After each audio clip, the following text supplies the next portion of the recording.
Hello everyone, good morning.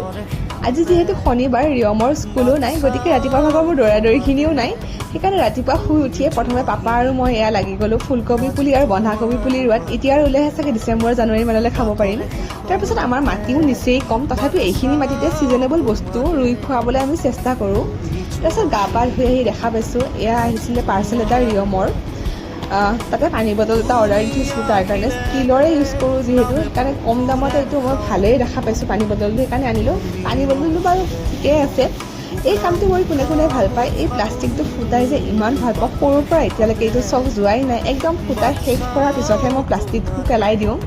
তাৰপিছত ইয়াৰ মায়ে বনাই আছিলে কলপাতত দিয়া কল পিঠা কোনে কোনে খাই ভাল পায় বাৰু আমাৰ ঘৰৰ চবৰে প্ৰিয় গতিকে আজি ৰাতিপুৱা ব্ৰেকফাষ্ট এইটোৱে হৈ গ'ল তাৰপিছত এও মই আৰু ৰিয়ম ওলালোঁ এখন মনসা পূজা আছিলে তালৈ যাবলৈ আজি ভাতৰ নিমন্ত্ৰণ তাতেই আছিলে ঠিক আছে বাৰু আজিলৈ বাই বাই